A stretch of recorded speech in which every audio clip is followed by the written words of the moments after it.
বাংলাদেশ পাকিস্তান সরাসরি বাণিজ্য পুনরায় শুরু।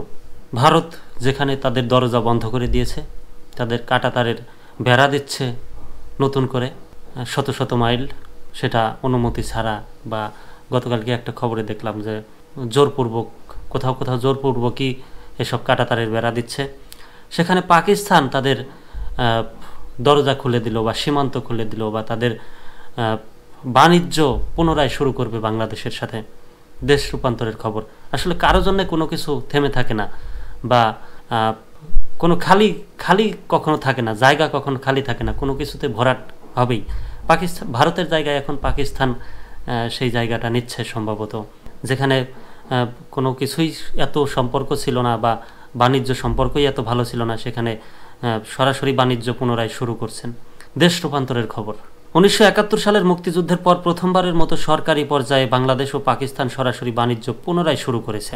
শনিবার পাকিস্তানি সংবাদ মাধ্যম দ্য এক্সপ্রেস ট্রিবিউনের এক প্রতিবেদনে তথ্য জানানো হয়েছে। প্রথম সরকারি অনুমোদিত পণ্যের চালানটি পাকিস্তানের পোর্ট কাসিম থেকে যাত্রা শুরু করেছে বলে প্রতিবেদনে জানানো হয়েছে। পাকিস্তানের সঙ্গে বাংলাদেশ 50,000 টন চাল কেনার চুক্তি করেছে, যা ট্রেডিং কর্পোরেশন অব পাকিস্তান মাধ্যমে সম্পূর্ণ হয়েছে। চুক্তিটি ফেব্রুয়ারির শুরুতে চূড়ান্ত করা হয়। প্রতিবেদনে বলা হয়েছে, চুক্তির চাল বাংলাদেশে 2 ধাপে পাঠানো হবে বলে সিদ্ধান্ত নেওয়া হয়।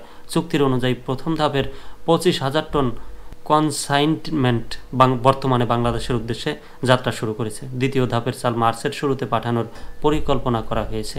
এই বাণিজ্য চুক্তি দুই দেশের অর্থনৈতিক সম্পর্ককে শক্তিশালী করবে এবং সরাসরি শিপিং রুটের মাধ্যমে বাণিজ্য প্রবাহ বাড়াতে সাহায্য করবে। প্রতিবেদনে আরও বলা হয়েছে, প্রথমবারের মতো পাকিস্তান ন্যাশনাল শিপিং কর্পোরেশনের একটি জাহাজ সরকারি কার্গো নিয়ে বাংলাদেশের বন্দরে নোঙর করবে। এটি দ্বিপাক্ষিক সামুদ্রিক বাণিজ্য সম্পর্কের ক্ষেত্রে একটি গুরুত্বপূর্ণ মাইলফলক।